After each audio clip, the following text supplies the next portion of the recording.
there, it's Natasha and thank you so much for joining me today.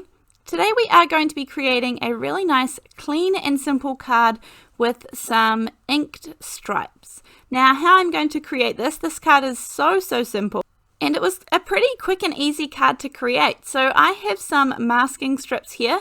Now if you don't have masking paper, then you could always just use some typing paper with a little bit of removable adhesive on the back. Now all I'm doing, I just cut it into some all different size strips. I really just went cut and didn't take too much notice of the width. And when I kind of think about things a little bit less, often I find that they work out better for me. And again, you can see I'm not measuring, I'm just popping the strips down on the diagonal from the bottom right hand corner. And I have the spaces in between all different as well. Now this is definitely a life hack because it bugs me when things aren't as they are meant to be, if they're not even and kind of they look a little bit skew-off. So if you do them skew-off on purpose, then nobody knows. So this is exactly the reason that I do all different widths of the tapes and all different widths in between. So that is just something to keep in mind if you struggle with helping things line up and wanting things to be really neat and perfect. And then just to finish off here I'm not going to go right to the top left hand corner. I'm going to stop a little bit earlier than that, but I'm actually going to put a really nice thick piece of masking paper last because I don't want to get any ink on the other side. So this is the last strip here. And then once I have got all these strips down nicely, they have a really nice amount of tack to them. So I am just going to fold all of the pieces over the back. Now you can definitely just leave them out and kind of it'll help keep them in place when you are doing the ink blending, but to me it's just easier and I get a much cleaner stripe if I pop them around the back. Now as for the ink, today I'm going to be trying the Simon Hurley Create inks. You guys will have seen in the video prior to this that I am trying out these inks at the moment, and so far I am absolutely loving them. I am really surprised by how much I love these inks. If you guys have been watching my channel for a little bit, you'll know that I have, not all of, but I do have a few of the Distress Oxides. They are one of my main inks, and they are a hybrid ink, kind of somewhere in between a dye and a pigment ink. And then the other one that I really have is the VersaFine Clear inks, and they are a pigment ink which are great for stamping and fine details, whereas the oxides are really good for doing techniques and watercoloring and blending and all those sorts of things. I do have a small collection of Catherine Paula dye inks on the foam ink pads, but they are pretty bright colours, whereas I would say that these ones that I have here are definitely a little bit more muted. Now my neighbour is loaning these to me so I can try them out. And you guys know that I have a super tiny workspace, so getting in new products and things is definitely something I have to consider so carefully, but I think this might be my next investment. I'm really pleased with the results. Now today is not a good example with the ink blending, but you will have seen in previous videos the ink blending that I have done there. Now back to the card, I coloured in the stripes with the inks just using some finger daubers so I could get in between those nice little lines. Then I'm using just a black fine liner pen and a ruler to add a little bit more detail to some of those stripes. This is completely not necessary at all, it's just an extra step to add something just a little bit more to what is a pretty plain card in the end. Once that is all done, I'm going to pull off all of those pieces from the backing, and this is my favourite part, the reveal, because it looks like a little bit of a hot mess at the moment with all of the inks all together, and then when I peel them off I get those really nice clean lines, which is what I was looking for. Now I must admit, when I peeled these off, I didn't like the gaps up the top there with the kind of light blue and the grey. So what I'm going to do is I'm just going to pop a strip back in and just widen that blue strip, which is really easy. So I just go back in with exactly the same ink.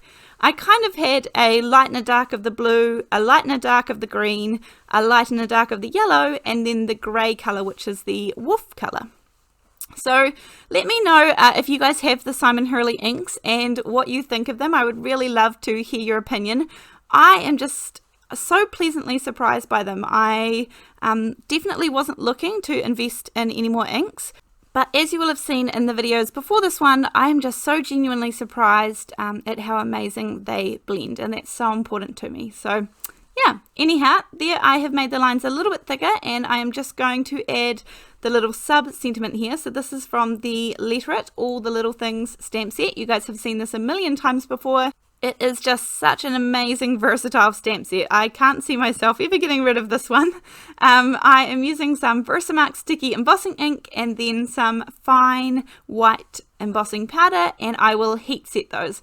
And I like to stamp a couple because no doubt I will always ruin one of the sub-sentiments when I'm putting them on. So I'm just going to cut those out using my little Holtz trimmer, which I have been absolutely loving. This is a very sharp trimmer and cuts really nice straight lines every time, as long as you are holding that little finger guard down. Now it is Father's Day coming up here soon in New Zealand in a couple of weeks. So this is going to be a Father's Day card. I have die cut out these letters. And again, when you do have such a simple card, it's the finer details which are really important, such as layering up these letters and making the sentiment really stand up off the page. So I have die cut 4 of each of the letters, and you can use any alphabet set obviously that you have, or you could always stamp it out in a really nice dark color on top of your ink blending as well. Or you could use some wooden embellishments or some chipboard. There's lots of things that you could do to go on top of this. And also you can use this card design for anything. It certainly doesn't have to be a Father's Day card at all. So just make it suit whatever occasion that you have coming up around you or in your family. And once I have added these 4 white letters together, so the 4 layers of each letter, I'm going to add a black layer on top because there is quite a lot of white in the background already, and you can see the beautiful dimension that you get here when you layer them up, but it's just not quite enough. So I'm going to put a nice dark layer on top, which is going to be black, and I'm using some liquid glue. The liquid glue is the multi-medium in the matte finish, and I really like the Ranger one. I've used it for a really long time, and especially when doing letters and things like this, it's important that you have a glue that isn't shiny or anything if it squishes out the side a little bit. So that's really important with a nice strong glue. Then I'm going to pop this down onto my card base. The card base measures 4 1/4 by 5 1/2. The front card panel measures the same, except for I want to have it just offset a little bit. So I'm going to use my nice big long scissors, which is really, really handy instead of doing lots of tiny cuts.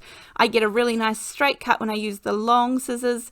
I'm going to put the letters straight there in the middle and then the sentiment down the bottom. You can see how the black stands out really nicely off of that striped background. I will try and link any of the items that I've used in this video down beneath the video. You just look in the video description and the links will be there in case you want to have a better look at another item or in case you're interested.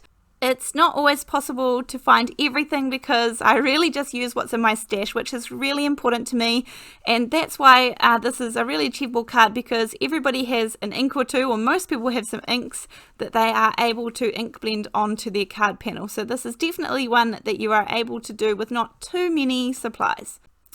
That is my card for today, guys, my nice clean and simple Father's Day card. I hope you enjoyed this one and its basic design. Thank you so much for joining me, and I look forward to seeing you in the next video. Thanks, bye!